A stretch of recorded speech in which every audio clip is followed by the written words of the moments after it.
And good morning. Shall we begin by giving thanks for the rain? Yeah.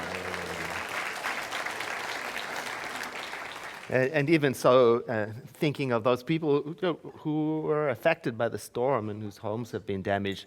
So, it's like life. There's two sides to everything. And it's also the flu season. So how are we going to greet each other without sharing our germs with each other, Very carefully, yeah. We can take our guidance from some Eastern traditions in which people greet each other with their hands placed together. And it is a symbol of recognizing that the same spirit of divinity and wholeness that is in me is in you too. And the word that people use to convey that is namaste. So perhaps you'd like to do that today, to stand, get the kinks out, and turn around and just say to somebody, namaste, as a way of acknowledging that we are here.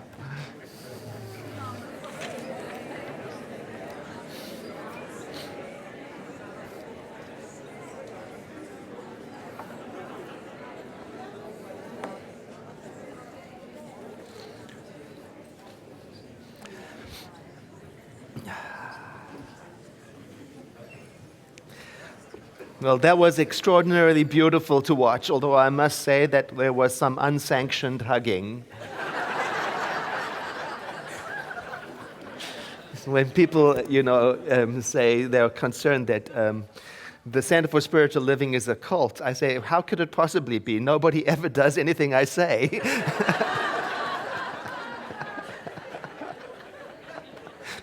I completely failed at being a cult leader. Anyway, I'm very grateful to be here, working here, because I think I have one of the most rewarding jobs I can imagine having. And we've had an extraordinary year this far, and part of the reward of being here is that I constantly have to learn with you. We have a theme each year that guides us in our learning, and this year our theme is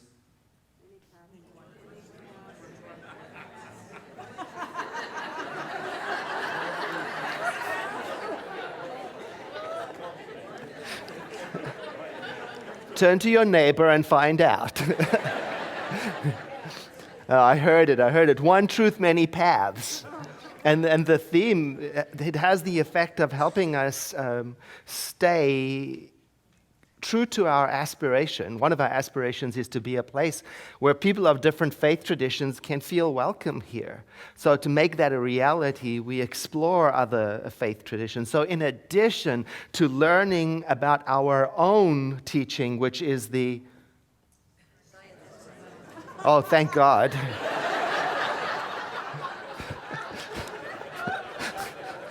At least we know that. The science of mind. In addition to learning about that, we try to familiarize ourselves also with other ways of other faith traditions so we can find the similarities and also appreciate the differences, as well as those places where they intersect, because maybe we can pick up some information and practices that we can incorporate and broaden our own minds about the spiritual journey that we're on. And so this year, we've visited a good many faith traditions to do just that. We've been all over. We studied Hinduism and the idea of mindfully creating a space in your own home for an altar that can help remind you. It's like an anchor to bring you back to the value of practicing in your own home, so that spirituality isn't something in that other building at the center. It's also in your home. We also studied Buddhism and the idea that meditation, contemplation, is one of the powerful pathways to our own inner peace. We looked at spirituality in general to ask the question, what is spirituality and how does that relate and compare to what is religious? Because, those two words have been at war with each other a little bit. But we discovered that both have value and both can apply to us depending on how we define them. We looked at the parallels between Christianity and Buddhism, and we looked through the filter of Taoism at that wonderful mystery of the related opposites that make up our one world. One world, but in it there are these polarities, and it's a great and wonderful mystery. We looked at forgiveness through the filter of Christianity, and we looked at Judaism's practice of the New Year observation and the process of taking personal inventory of your life, whether you do that once a year or once a month, the idea of pausing to see, what have I done? What have I brought into being in this world? How's it worked? And what do I want to do next with that? So that instead of just lumbering forward unconsciously in life, we're bringing some mindfulness into what I select and choose. We also looked at the origins of ancient wisdom teachings through the Kabbalion. We looked at the working of the mind and the power of intention. We looked at all of that and how those teachings have emerged in many other faith traditions in the world. We also looked at reverence for and guidance from nature by studying the writings of historic, famous Native American leaders and learned from that wisdom. And we heard all of that not only through our own staff ministers, Reverend Joyce DeFala and Reverend Kim Kaiser and myself, but we also brought a beautiful list of speakers to keep variety alive, so that the message comes in a diversity of ways, so we don't go asleep. When we hear the message given to us through different ways, the same truth said in different ways. This year we've seen some wonderful teachers of spiritual truth, Reverend Cynthia James. We saw Reverend Deborah Johnson, who every time she comes gives us 3 different sermons every Sunday.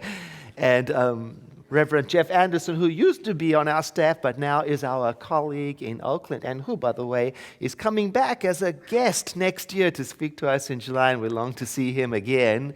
Yeah, I know. And Victoria Castle as well, who's a wonderful speaker. And Mike Robbins has been back several times, and he co-presented with Karen Drucker, whose music is a regular feature in our services, and Greg Lavoie with his amazing message about the awe and wonder of this world that we live in. And we got Reverend Joel Fotinos, one of my favorites, and Dr. Petra Weldis from Dallas, and we heard from Reverend Mark Anthony Lord, as well as Rabbi George Gittleman. And if you missed any of these great speakers, it might be interesting for you to know that you can view them again by visiting our free online library of videos at our website, www.cslsr.org, or if you prefer to listen, like on audio, on a podcast, on your smart device, you can also download all of their messages for free and listen to them all over again. And not only that, in addition, this year, each month, we've heard from one of our non-profit partners.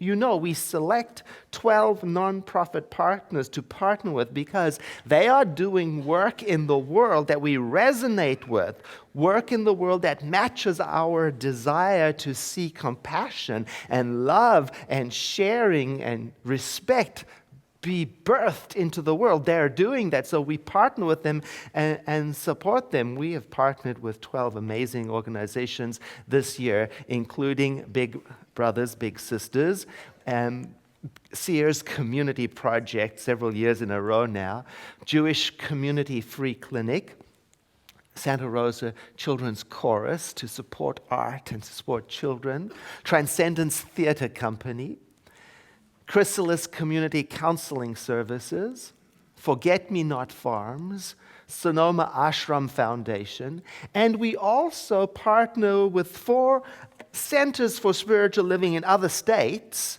which are engaged in work supporting food pantries, local homeless shelters, local adult residential programs, and Also programs for children who are transitioning into the foster care program. And that is actually the work of our December nonprofit partner, the Center for Spiritual Living's ministry, the outreach ministry, North Jersey Center for Spiritual Living. And so they're not coming here to present to us, but they did send a letter, which I'm going to read to you, because it's a letter to you. And it says, "Dear Center for Spiritual Living, Santa Rosa, on behalf of the Center for Spiritual Living Jersey Outreach Ministry team, I send my heartfelt gratitude for your recognition and support of our 2015 duffel bag program. Because of your support, our 2-month-long program was able to become a year-long opportunity for service. I don't know how to convey to you the profound impact on children who, propelled through the traumatic process of being removed from their homes to foster care programs, sometimes have to collect their belongings in black garbage bags. Thanks to your contributions, we provided high-quality, extra-large duffel bags for these children and distribute them through the Essex County Social Service Agency, YMCA Newark, and Covenant House that serves children, adolescents, and young adults in housing transition. Although we do not get to know the children who benefit from this program, we are grateful to know that at least in some small physical way, we can make a difference in the life of these precious beings. Through our prayer, our love transcends time and space and transmits its healing energy to each recipient. So to us, empty duffel bags are in reality overflowing with love. With gratitude, the outreach ministry team leader." Now that's powerful. That is wonderful.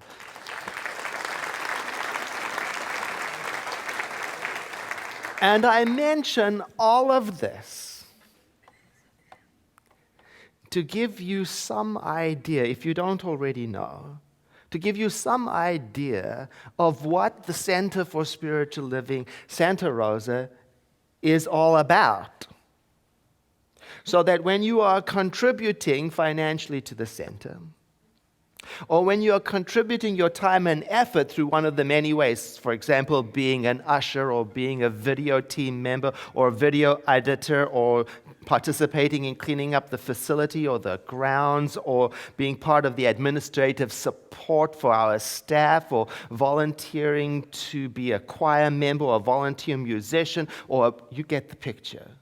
When you are engaged in contributing that way, you have a sense of the largeness of what you are part and the diversity of what you are engaged in and the quality of the program that you are co-creating here.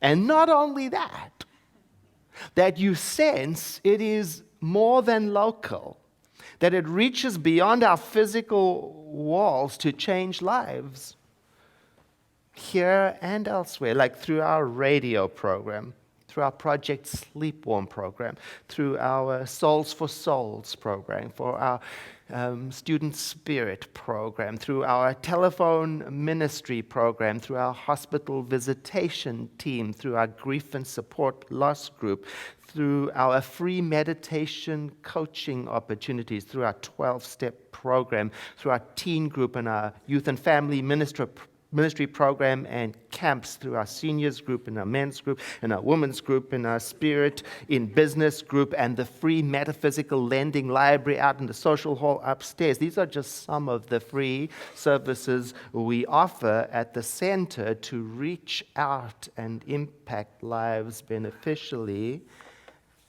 And not only that,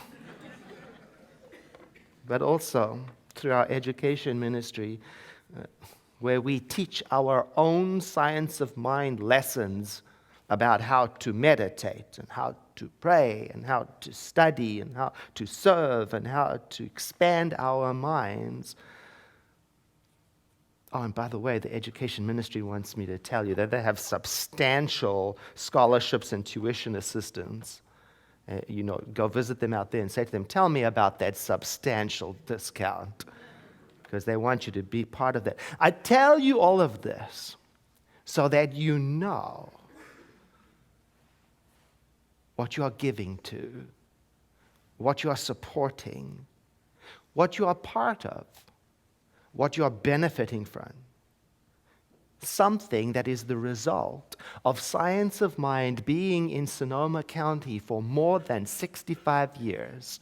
You might say that the Center for Spiritual Living is the outpicturing of Science of Mind. And what I mean by that is that it is the demonstration of our vision. Now, when I say demonstrate, I mean this. To demonstrate means you start with an idea, and you get so clear on it, and you remain so loyal to it, that it has no choice but to take form.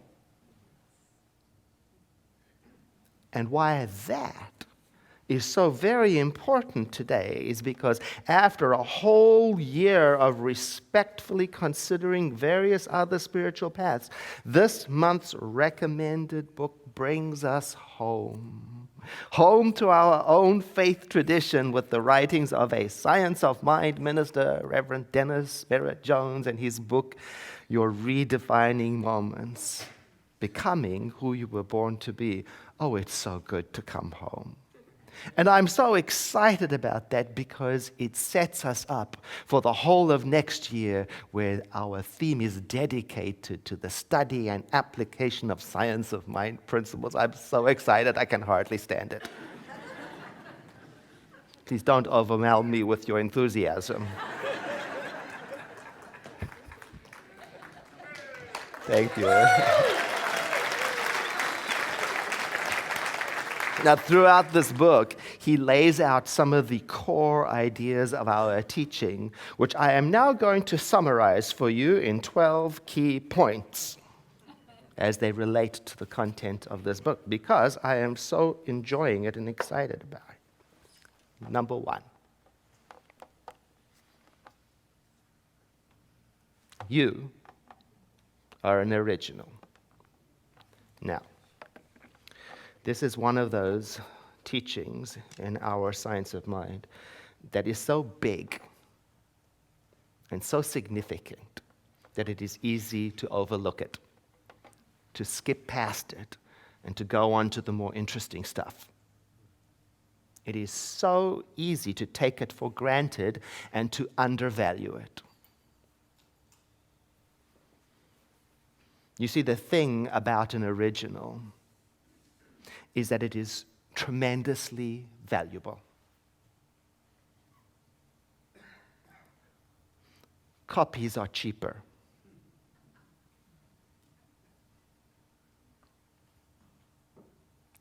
And not only that, but you have inherited the nature of this creation that you are part of. In other words, you are hardwired to express. That's your creative nature. And there's not a thing that you can do about that. You're going to use this capacity to create. You're going to use it for good, or you're going to use it for evil, but you will use it every day. That's big. I remember a long time ago seeing a speaker give a presentation, and he came onto the stage and he started with this phrase. He said, "What you are thinking about me right now is creating something for your life." I never heard anything else he said, because that was so big for me. I had not been taught that. I had not been taught that the contents of my consciousness, what I was accepting, what I was thinking, what I was believing, what I was nurturing, what I was intending, what I was percolating, was important, was creative, was my personal use of creative mind. I had never been taught that. It was a defining moment for me. And remembering these two things is part of the process because of our tendency to forget it. It's just, the dust and the grime of the journey will cover over the screen so we no longer can tell where we're going, and so we end up having to create habits that keep us in the state of remembering. We call them practices. That's why we study. That's why we treat spiritual mind treatments. That's why we contemplate. That's why we do the things that help keep us on track, the mindfulness practices. Like the vigil that's coming up on the last day of the year and the World Peace Meditation. They're so important because going unconscious is surrendering to the state of forgetfulness. And it's almost like transferring your creative power into somebody else's use who will make it up for you. And one of the places where we dip into this remembering is in silence, which is the recommended chapter for this week. Silence, your compass, which guides you back to your authentic self. And this is an amazing chapter. You ought to read it if you don't read anything else in the book. He talks about the distraction of noises in our culture, how filled up every moment is with something, and how that can distract us from the remembrance of our true self. So I was reading that, and I conducted a little experiment on myself. I didn't tell anybody else I was doing it. I just did it on my own. Because, today you can stream the news on your smart devices. So I did that. Whenever I was alone, whenever I was driving somewhere by myself, whenever I was showering, whenever I found a moment, I streamed the news. So I filled up all time with that information. Now, that was interesting because I was monitoring how does it make me feel. And because it's not my practice to do that, in the beginning it was very interesting. It was very, very interesting. But then I started to notice that I was getting fidgety. I was getting fidgety with a feeling of overwhelm, and I was becoming very well informed. And then slightly addicted. It was like a soap opera, and I wanted to know more. So I felt this low-level worry, and shaking it was like giving up sugar.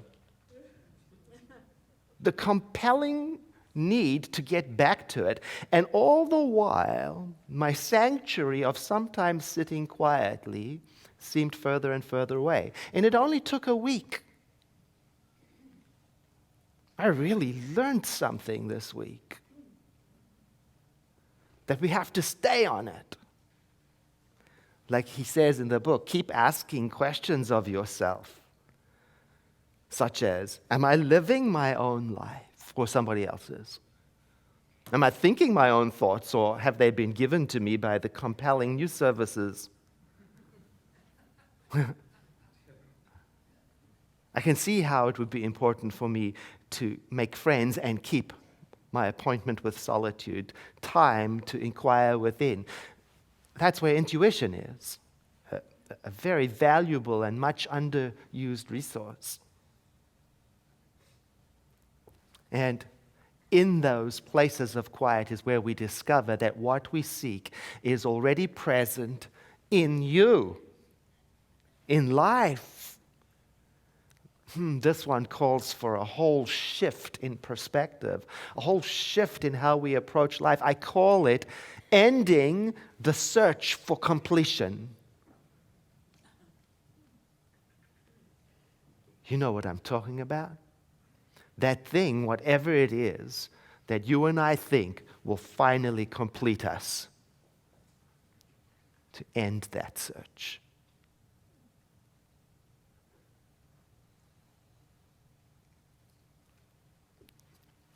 Or as he frames it in the book, one of the most dramatic, redefining moments in our journey is when we finally, eventually realize that we are not our bodies.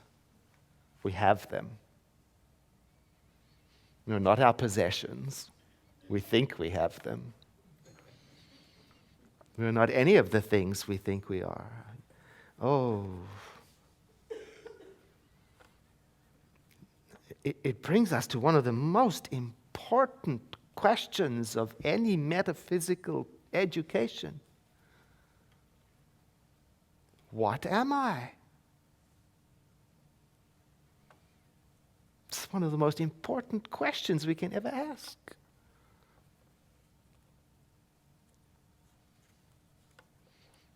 We want to find our authentic self. And interestingly enough, when we find our authentic self, we find out all kinds of things. Like, for example, that our authentic self cannot hold a grudge. So,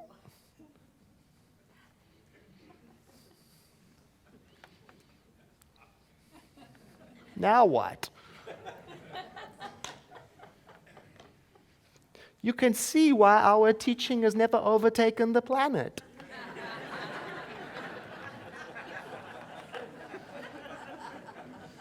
It interferes with too many cherished ideas.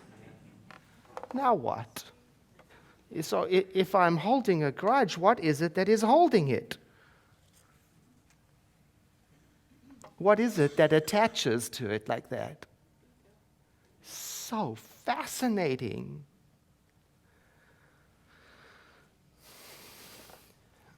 Or its companion piece. There's only one of us here anyway. So, how do I want to be treated then? Start with that idea and become so loyal to it and so clear on it that it has no choice but to demonstrate. Now, there's a worthy project. Can I even do it?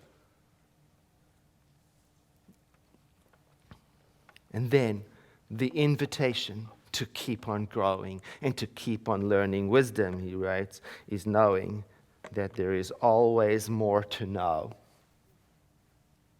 You think you're going to get there.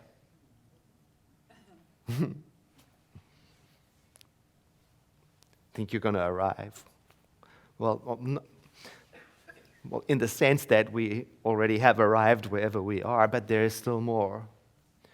I was getting my teeth cleaned, and my dentist came in to check. You know how dentists are, how they have a conversation with you and they've got all these instruments in your face? So I shouldn't really say I had a conversation. My dentist was talking to me. And we were sharing about our shared love for cycling, because I'm going to be doing that 545-mile ride again next year from San Francisco to, And I plan to tell you all about it next year because I'm going to hit on you for donations. Because we have a whole team of us going from the center. But anyway, we were talking about that and how in cycling, he does the other rides, other races and rides here in town, and he talked about training on Coleman Valley Road and how interesting that is if you've ridden in a car or a bike over it. You know that there are a whole bunch of false summits.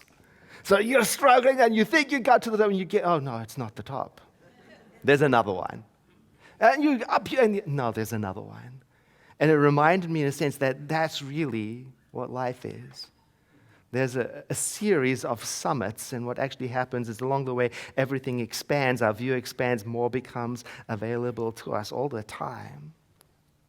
And so it's not arriving that is our goal, but becoming aware that you and I have a very important gift to give wherever we are on the journey, and that gift is you. But it's the gift of you that is clear on this. It's not the you that may have forgotten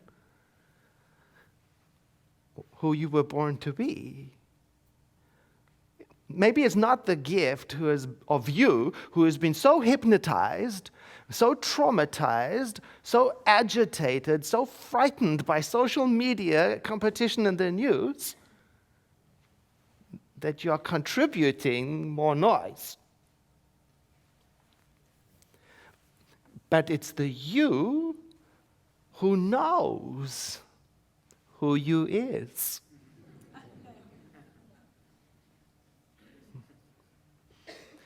And so our practice is to remember the truth of our being, because it fills us up.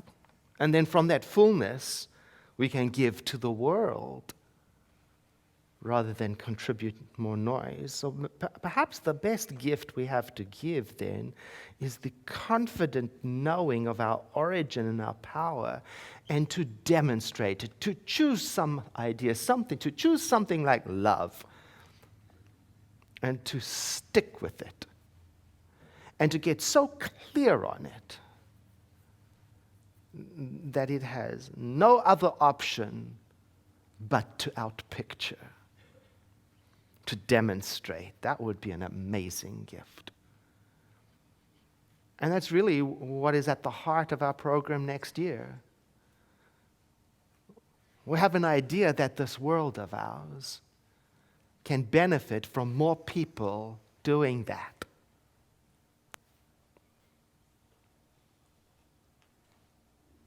I'm so excited about next year.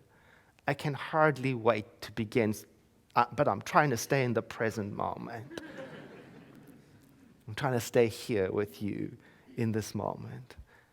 But it is exciting. Imagine a world in which people are fiercely, loyally committed to, unwaveringly committed to sharing their hearts and resources and rededicating themselves to their creativity and to art and aesthetics and compassion and forgiveness. Wonderful.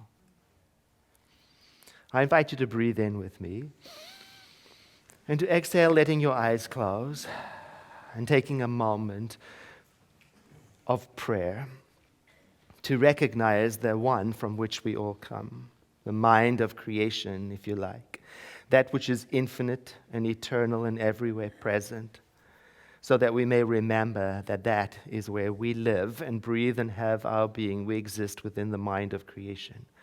We might say we are points of divine inspiration, points of divine activity. We might say that where we are, the center of all intelligence of creation is. And so we sink into that with relief and delight. We take it in as a way of remembering the truth of our being. We are born of infinite mind. We are created from infinite creation. We are the eternal in expression. This is beautiful to comprehend, and we have no idea of knowing how that may outpicture, but we stay for today in the remembering of our origin and our nature. We let it move through us. We let it express through us. We let it love through us. This is wonderful. We begin to let ourselves feel the excitement, the anticipation of the many ways that creation does and will respond to our prayer. We move forward with a sense of adventure. We let this realization of our origin cause us to help, to contribute, to care, to love, to cherish, to feel, to create.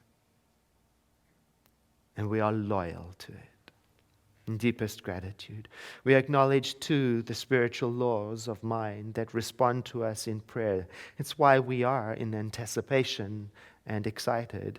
We know that our thought in prayer is acted upon by the law of mind, and we deeply appreciate that. And together we say, and so it is.